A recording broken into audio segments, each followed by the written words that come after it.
Bismillah, di pergantian tahun yang kesekian kalinya ini ada sebuah kisah dari keluarga kecil yang istimewa, yang kisahnya telah memberikan banyak manfaat bagi keluarga-keluarga yang lain dan mungkin juga keluargamu. Dengerin sampai habis ya, mudah-mudahan kamu bisa ambil manfaat dan hikmahnya. Kisah dari seorang ayah ketika bertanya kepada salah satu anaknya, "Apa yang kamu amati dalam keluarga ini? Utamanya hubungan kita satu sama lain." Anak itu menjawab, "Apa maksudmu, ayah?"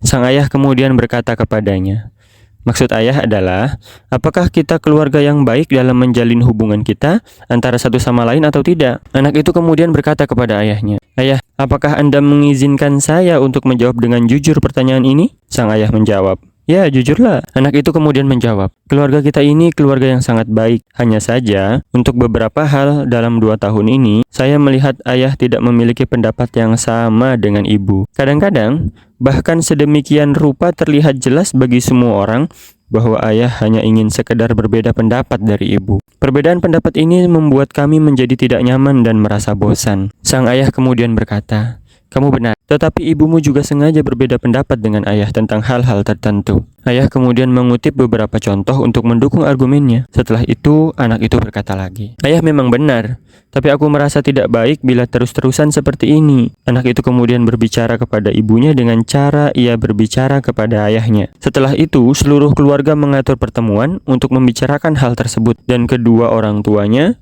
menyepakati beberapa poin atau nilai sebagai berikut. Yang pertama, mereka bersepakat mereka berdua tidak akan berdebat satu sama lain tentang hal-hal sepele. Yang kedua, setiap saat ketika siapapun dari mereka memberikan pendapat berbeda atas masalah keluarga, orang tersebut harus ramah dan sopan dalam mengemukakan pendapatnya dan tidak mengatakan pendapatnya dengan cara yang dapat memancing perdebatan. Poin ketiga, setiap saat ketika siapa saja mengemukakan ide yang menyenangkan orang lain, baik ayah ataupun ibu harus mengapresiasi dan memujinya. Poin keempat, mereka berdua tidak akan berdebat tentang hal-hal persuasif di hadapan anak-anak, sehingga keluarga tidak terbelah, yang masing-masing pihak mempertahankan pendapat yang lebih unggul.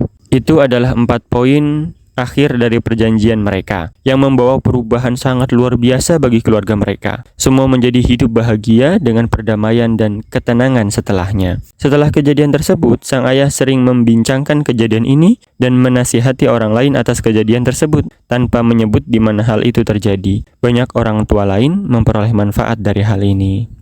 Kisah barusan muncul karena kesempurnaan tidak dapat tercapai sepenuhnya. Itu hanya milik Allah. Meskipun semua anggota keluarga bekerja tanpa henti untuk mencapainya, tidak peduli seberapa hebat individu dan kerjasamanya dalam sebuah keluarga, pasti selalu menyisakan sesuatu yang perlu diusahakan untuk jadi lebih dan lebih baik lagi. Sehingga sangat diperlukan pada tiap periode waktu bagi keluarga untuk merefleksikan setiap urusannya. Pengamatan yang cermat, hati-hati, dan refleksi tentang hubungan mereka satu sama lain dalam bahtera kehidupan berkeluarga serta sumbang saran yang terjadi akan membantu orang tua dan orang dewasa dalam keluarga, juga anak-anak, meresapi visi keluarga dan merumuskan misi yang baik dan bisa diterapkan semua anggota dalam menangani suatu urusan. Alhamdulillah, semoga bermanfaat.